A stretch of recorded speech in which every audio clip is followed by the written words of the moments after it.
This is week 2 for our brand new Simple Survival series featuring special guest survivalist Creek Stewart from the Weather Channel's Fat Guys in the Woods. Last week we showed what it takes to create a wilderness shelter, and today we will complete that shelter by starting a fire by friction.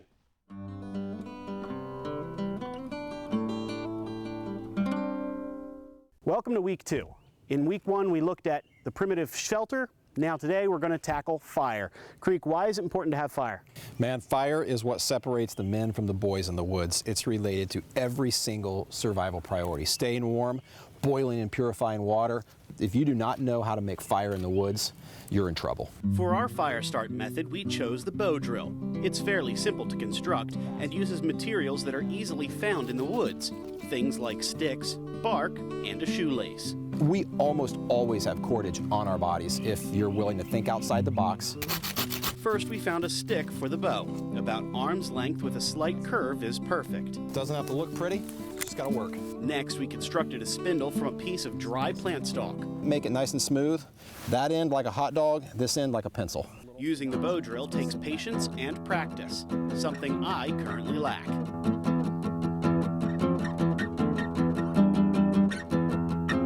You know, I teach the bow drill to people from all over the world, and the primary reason that I teach it is so they know that they never want to put themselves in a position where they actually have to do this. There's so many little tools that you can carry on your person, you know, like a lighter or ferro rod, that can cut this process down to seconds.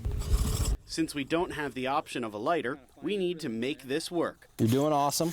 After finding our rhythm and making a little smoke, Creek made me stop so we can adjust for a final push. We're going to generate dust. That dust is going to reach a certain temperature that turns into an ember. But we've got to carve a notch to collect that dust. That dust turned into an ember, a tiny spark that we had to grow with flakes of dried wood. We're going to sprinkle it on top of that. Then coax it into flame in a big bundle of dried grass and twigs. The more you see this smoke as you're blowing, the harder you can blow. Fire likes to climb, so that when you see flames, you're going to rotate that tinder bundle upside down. Go ahead, put it in your fire bed. Add in more sticks, grass, and tinder, then slowly, patiently grow your fire. Congratulations, man. You just made fire with sticks. So, Creek, I see fire. That means we're done, right? In survival, man, we're never done.